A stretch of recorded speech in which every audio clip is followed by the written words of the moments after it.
Today we are replacing the rear spring on a 1996 Ducati M900. This is a fairly easy project that can be completed in about an hour. No special tools are required.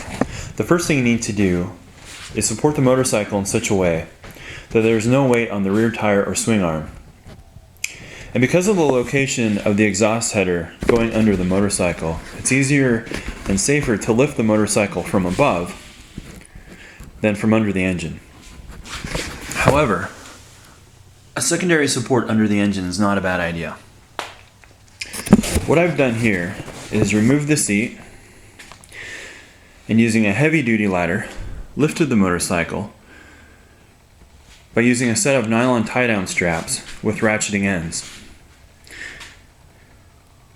If you did it this way, I recommend hooking the ends around each other and not hooking any part of the ladder that might bend, or hooking the hook around part of the ladder that might break.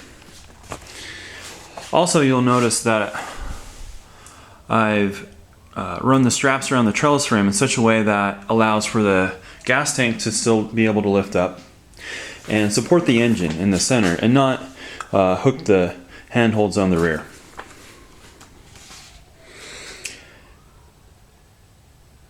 The rear spring has two bolts holding it in place, one on top and one on bottom. The top one is the easiest one to get to and is at the end of this rocker arm here. It would be a good idea to remove this airbox, or at least disconnect the hose, the second one, so that you can get your tools under here to get to that bolt, or you can also lift the gas tank.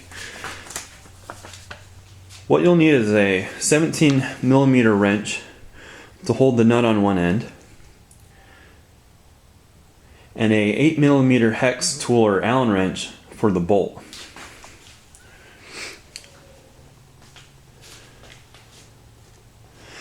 The second bolt on the bottom is harder to get to, and you'll actually need to remove the rear bracket holding the brake and peg. I'll show you on the other side what bolts we'll need to remove. Two here, which are 6mm hex bolts with a 13mm nut on the other side, a 4mm hex bolt with a 10mm nut on the other side, and down here two 6mm hex bolts that don't have a corresponding nut on the other side. Instead they just drill it directly into the engine. You'll notice that I have the rear bracket tied to one of the straps, holding it in place so that it's not just dangling from a brake line or the wire. Now, once that's out of the way, you'll have easy access to the lower bolt, which is right in here, through the swing arm, a hole that you can see on the outside. Now, what you'll need to do is get an 8mm hex tool on an extension for your socket wrench and slide that through to get access to that bolt. And again, on the other side, you'll need a 17mm wrench to hold the nut in place. This is what it looks like when it comes out. Mine had a unique problem in that this washer, the square washer holding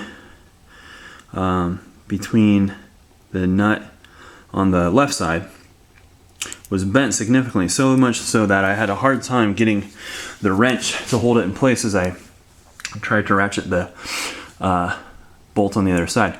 Luckily I was able to do that, but I will have to replace that before putting it all back together. Now, once those two bolts are out, the spring comes out very easily. And you don't need to remove the tire or any other components in the back to get to it. Once you have it out, you need to take the spring off from the shock. On this model, you don't need a spring compressor at all. Instead, you just need to turn those so that they go all the way to the top, and you may need to use a large channel lock plier or something like that to get to those, to loosen them. And then just push the spring up, and this washer on the bottom will come out. Once that's out, the spring simply slides off. Now you'll notice one thing about this spring is that it's progressive, which means that the coils are tighter on this end than on this end. The replacement spring is not, it's linear. It's even across.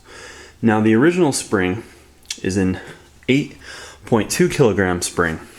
This new one, which was originally blue, and I painted with just rattle can spray paint from Home Depot to match the color, is an 11.6 kilogram spring. It's heavier because I am a heavier rider than what the motorcycle was designed for. Now, when you replace the spring on the shock, you'll need to preload by twisting these down, putting some tension on the spring before putting it back in. Now, you'll need to measure that preload specific to your weight, and you'll probably need to take it in and out a few times to get that measurement right.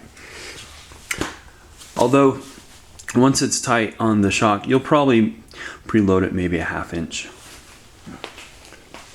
Once that's back together, put it in the motorcycle, replace all the nuts and bolts, and you're ready to go.